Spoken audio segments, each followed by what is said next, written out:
Beberapa video saya yang membahas tentang self-awareness. Saya menyinggung tentang bagaimana sebuah kesadaran diri itu menjadi sebuah fondasi di dalam manajemen diri sendiri.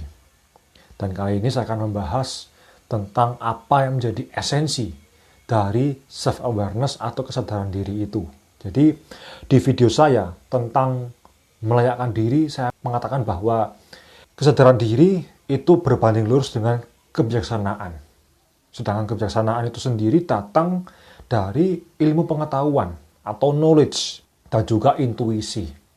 Nah, jadi dari kebijaksanaan itu muncul sebuah refleksi yang menjadi sebuah pengalaman untuk diri saya dan juga semoga ini juga bisa menjadi pengalaman untuk teman-teman.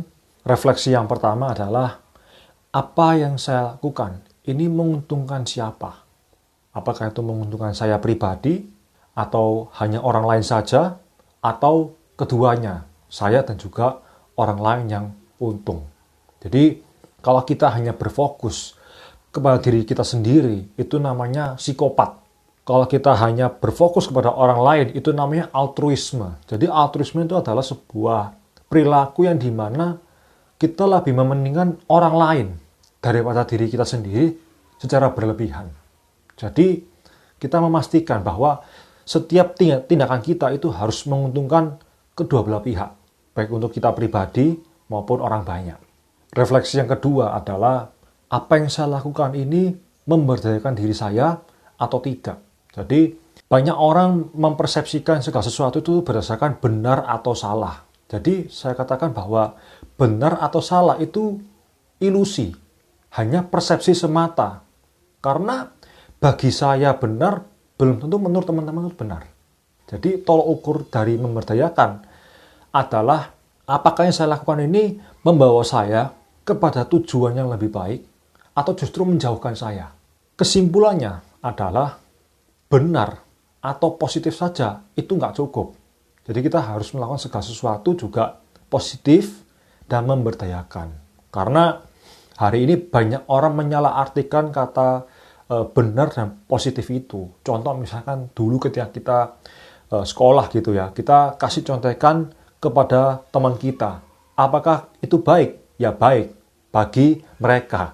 Tapi tidak memberdayakan teman kita.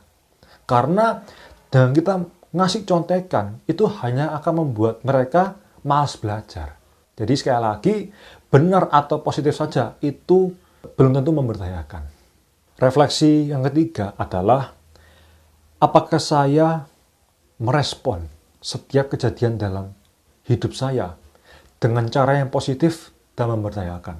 Jadi maksudnya adalah, respon itu sifatnya netral.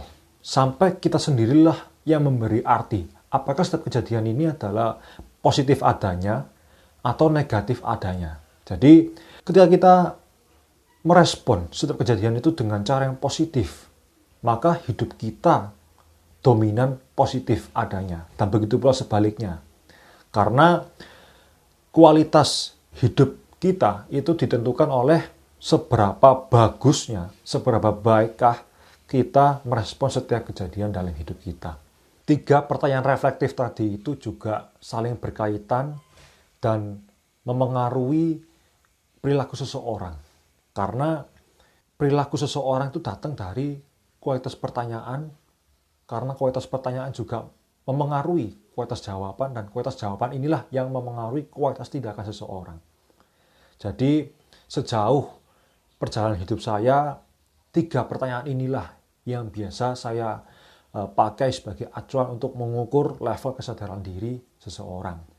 Dan pertanyaan berikutnya adalah, mengapa kita harus berorientasi bukan hanya diri kita sendiri, namun juga untuk kebaikan hidup banyak orang. Karena kita diatur oleh satu hukum yang namanya hukum alam semesta. Jadi apa yang kita pancarkan ke alam semesta itu akan terpantul kembali kepada diri kita. Dan apa yang terjadi di luar diri kita adalah cerminan dari dalam diri kita.